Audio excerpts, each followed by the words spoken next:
नमस्कार. DAV Moyal public school online क्लासेसमध्ये तुम्हा सर्व विद्यार्थ्यांचे मी तुमची मराठी विषय शिक्षिका कीर्ती सेलोकर सहर्ष स्वागत करीत आहे.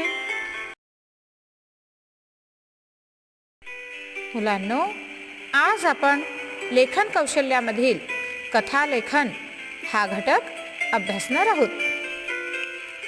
तुम्हाला प्रश्न क्रमांक 10 मध्ये एक प्रश्न दिलेला असतो. खालील मुद्द्यांच्या आधारे गोष्ट लिहून शीर्षक द्या व तात्पर्य लिहा, असा हा प्रश्न असतो. आणि आपल्याला मुद्द्यांच्या आधारे कथालेखन करावयाचे असते. तर आपण आता आज समजून घेऊया कथालेखन. तर मुलांनो, लक्षात घ्या, कथा लेखनासाठी तुम्हाला 7 गुण दिलेले असतात आणि 2 कथांपैकी कोणतीही एक कथा लिहायची असते. म्हणजे मुद्दे दिलेले असतात 2 कथांचे आणि त्यापैकी जी कथा तुम्हाला परिचित असेल किंवा जी कथा तुम्हाला सोपी वाटली त्या 2 पैकी एक कथा तुम्हाला लिहायची आहे. तर आता कथालेखन करताना कोणकोणत्या बाबी आपण लक्षात घ्यायला पाहिजेत ते पाहूया. तर क्रमांक 1 आहे, दिलेले सर्व मुद्दे लक्षपूर्वक वाचून कथेचा आराखडा समजावून घ्यावा. कथेची मध्यवर्ती कल्पना लक्षात घ्यावी. कथेची सुरुवात आकर्षक असावी. आवश्यकतेनुसार कथेत संवाद असावेत. क्रमांक 2, कथेतील स्थळ, पात्रे यांना नावे द्यावीत. संपूर्ण कथा भूतकाळात लिहावीत. कारण मुलांनो, कथा ही नेहमी भूतकाळातच घडून गेलेली गोष्ट असते. क्रमांक 3, कथेची सुरुवात आकर्षक असावी. क्रमांक 4, कथेचा शेवट परिणामकारक असावा. आवश्यक तेथे परिच्छेद पाळावेत. क्रमांक 6, कथेचा समारोप केल्यावर तात्पर्य म्हणजे कथेतून काय शिकवण दिली आहे ते लिहावे. क्रमांक 6, कथेला योग्य शीर्षक द्यावे. त्यासाठी म्हणीचा वापर केल्यास हरकत नाही. संपूर्ण कथा भूतकाळात लिहावी आणि कथेतील पात्रे आहेत त्यांच्यानुसार आवश्यक तेथे आपण संवाद द्यावे. संवादाची रचना काल्पनिकरित्या करावी. तुम्हाला कथा लेखनासाठी परीक्षेमध्ये काही मुद्दे दिलेले असतात आणि या मुद्द्यांवरून तुम्हाला कथालेखन करावयाचे असते. तर या मुद्द्यांवरून कथालेखन करण्यासाठी महत्त्वाच्या काही गोष्टी आहेत. त्यापैकी पहिली गोष्ट आहे, मुद्दे नीट वाचून त्यातील गोष्टीचा आराखडा समजून घ्या. मुलांनो, जे मुद्दे परीक्षेमध्ये पेपरमध्ये तुम्हाला देण्यात आलेले आहेत ते सर्वच मुद्दे प्रथम पूर्णपणे वाचून घ्या. त्या सर्व मुद्द्यांचा आपापसामध्ये सहसंबंध लावा. संपूर्ण गोष्ट कशी असेल ती शेवटपर्यंत समजून घ्या. त्या गोष्टीचा आराखडा आपल्या मनातल्या मनात तयार करा. क्रमांक 2, मुद्द्यांच्या आधारे गोष्टीला योग्य ती गती द्या. आणि मुलांनो, मुद्दे दिलेले आहेत त्या मुद्द्यांनुसार त्या कथेला, त्या गोष्टीला कुठे वळण मिळते, कुठे त्या गोष्टीची मध्यवर्ती कल्पना लपलेली आहे, त्यानुसार त्या गोष्टीला योग्य ती गती द्या. क्रमांक 3, आवश्यक तेथे छोटे छोटे संवाद लिहा. कथेमध्ये मुद्दे दिलेले आहेत तुम्हाला पेपरमध्ये आणि जे पात्र आहेत त्या पात्र रचनेनुसार तुम्ही काल्पनिक संवाद तयार करा आणि त्या पात्रांच्या तोंडी ते संवाद द्या. यामुळे मुलांनो, तुमची कथा आकर्षक होईल. त्यानंतरचा मुद्दा आहे, मुद्द्यानुसार गोष्ट प्रवाही करा. प्रत्येक मुद्द्याचे विश्लेषण करा, प्रत्येक मुद्द्याचा विस्तार करा आणि एक मुद्दा दुसऱ्या मुद्द्याला जोडून असावा. दोन मुद्द्यांमध्ये सहसंबंध असावा. पहिल्या मुद्द्यावर दुसरा मुद्दा आधारित असावा.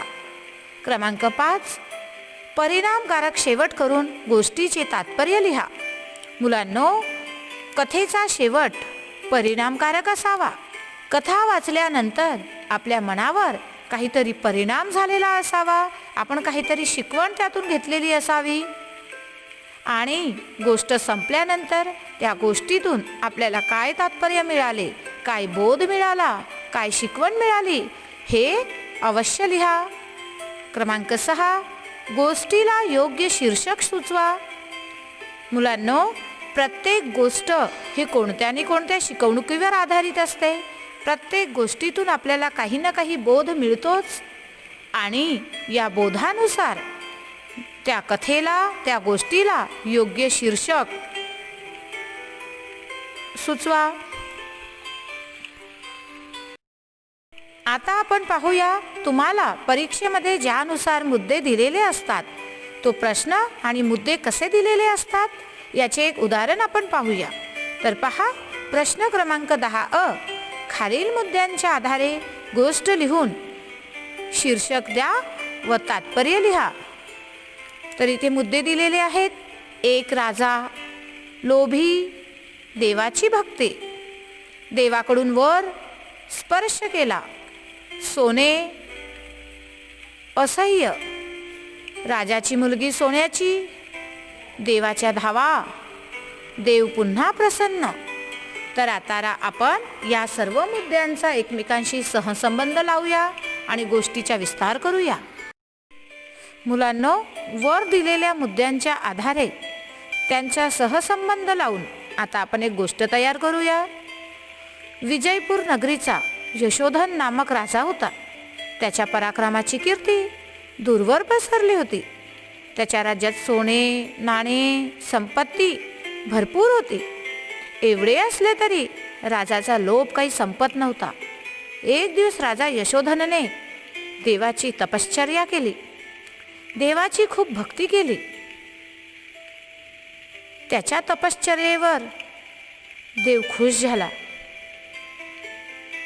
त्याच्या भक्तीवर प्रसन्न झाला. देव म्हणाला, तुला काय हवे ते माग.